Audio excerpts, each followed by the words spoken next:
भाई रणदीप चौहान जी, आपने इस गुर्जर महोत्सव के कार्यक्रम में गुर्जर समाज की राजनीति में जो उपेक्षा हो रही है, उस उपेक्षा को लेकर के और जनसंख्या के आधार पे जो हम लोगों को हिस्सेदारी मिलनी चाहिए, उस हिस्सेदारी से गुर्जर समाज कहीं वंचित है। इस विषय को लेकर आपने यहाँ गुर्जर संसद का एक कार्यक्रम किया।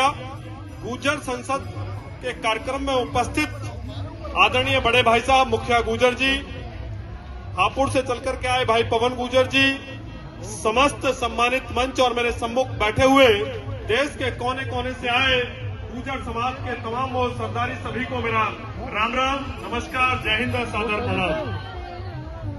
भाई रणदीप जी, विषय बहुत महत्वपूर्ण है कि और आपका सपना है कि प्रदेश में, देश के किसी भी प्रदेश में गुर्जर जाति से कोई मुख्यमंत्री बने।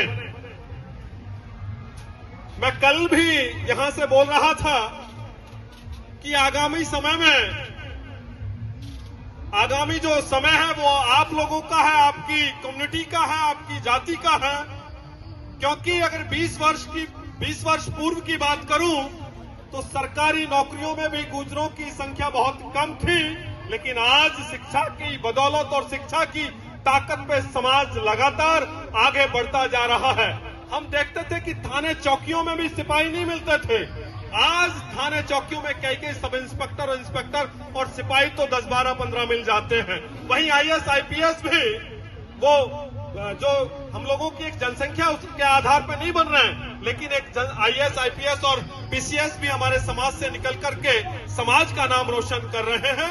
वहीं राजनीति की भी बात करें तो राजनीति में भी मुखिया गुर्जर जी जैसे लोग अपनी बात को बड़ी बेबाक तरीके से कहते हैं। और वहीं सामाजिक कार्यकर्ताओं की बात करें तो सामाजिकता के क्षेत्र में भी अब आपका समाज पीछे नहीं है।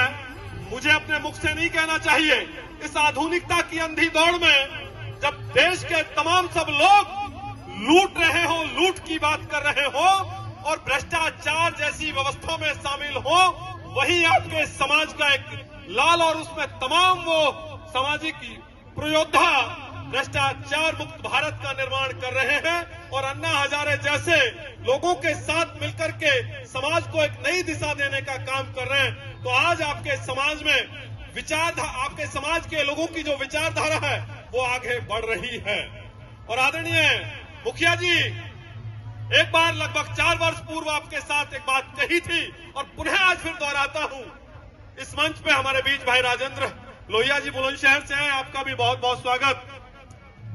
मेरा एक सुझाव है और निवेदन है समाज के बड़े नेताओं से कि जितने भी गुर्जर सामाजिक संगठन बने हुए हैं, वो गुर्जर सामाजिक संगठन इस समाज में शिक्षा का स्तर कैसे बेहतर हो, समाज में शिक्षा का स्तर कैसे ऊंचा हो, उस विषय पे बड़े लेवल पे काम करें तो समाज का उत्थान स्वयं होता ही चला जाएगा। शिक्षा वो शेरनी का दूध है, जो पिएगा वो दहाड़ेगा, अन्यथा बकरे की तरह मिमियाते हुए समाज के लोगों को हलाल कर दिया जाएगा। तो साथियों, शिक्षा मनुष्य के जीवन में एक बड़ा महत्व रखती है। तो मैंने कहा था कि सामाजिक संगठन, जो समाज के संगठन बने हुए हैं, वो अपने आप को जमीन में ले जाकर के समाज के बेहतर निर्माण के लिए अपने आप को नष्ट करें, समाज के लिए काम करें और जितने भी देश में राजनीतिक दल हैं उनके ऊपर एक प्रेशर क्रिएट करें कि समाज के इन लोगों को आप विधानसभा और लोकसभा का टिकट देकर के लोकसभा और विधानसभा भेजें। जब ये त्याग हम लोग करेंगे तो मैं मानता हूं कि कहीं ना कहीं हम लोगों की राजनीति में एक दबाव बनेगा। मैंने देखा है वही सामाजिक लोग संगठनों में काम करते हैं, गुर्जर समाज के सामाजिक विभिन्न संगठनों में हैं, लेकिन वही राजनीतिक दलों के पास जाकर के अपने लिए टिकट मांगते हैं, अपनों के लिए टिकट मांगते हैं, अपनों के लिए तमाम तरीके के जो पद हैं उनको मांगते हैं। मैंने कहा था जिस तरीके से मक्के के 2 दाने एक मक्के का दाना जमीन में जाता है भाई रणदीप जी, और दूसरा मक्का का दाना स्वयं को आटे की चक्की में नष्ट करता है। जिस तरीके से जमीन में गया हुआ मक्के का दाना अपने आप को नष्ट करके पौधा के रूप में स्थापित करता है, और जब वो पौधा बड़ा होता है तो उसमें से कई भुट्टे निकलते हैं। एक दाना स्वयं को नष्ट करके अनेकों सैकड़ों दाने पैदा करता है। उसी तरीके से समाज के लोगों को अपने आप को समाज की दीवार बनाने के लिए जमीन में नष्ट करना होगा, तब जाकर के समाज की दीवार ऊंची बनेगी। और दूसरा दाना वही आटे में जाकर के, आटे की चक्की में जाकर के नष्ट कर दे रहा है, उसका कोई गुणगान नहीं है, उसका कोई व्यक्तित्व और उसका वजूद नहीं है। इसलिए हम लोगों को समाज के उत्थान के लिए जहां भी जिस स्तर पे भी मौका मिले उस पे हमें काम करना चाहिए। इसी बात के साथ मैं अपनी वाणी को विराम देता हूं। हमारे बीच में बुलंदशहर के इख्तियारपुर कोठावली यानी कि पथिक जी की जन्मभूमि से भाई योगेंद्र राठी जी हमारे बीच पहुंचे हैं। आपका भी हार्दिक स्वागत है, क्योंकि पथिक जी को लेकर के काम करने वाले हमारे बीच में मुखिया गुर्जर जी बैठे हैं। मुखिया गुर्जर जी ने ही जनपद बुलंदशहर और उत्तर प्रदेश में अलख जगाई थी वीर विजय सिंह पथिक जी को लेकर के 1992 में। तो मैं मुखिया जी का भी हृदय से आभार प्रकट करता हूं। तो साथियों, वीर विजय सिंह पथिक जी पे बोलना चाहता हूं 1 मिनट अगर आप दें। मुखिया जी अगर आप मुझे 1 मिनट दें तो मैं वीर विजय सिंह पथिक जी पे कुछ कहना चाहता हूं।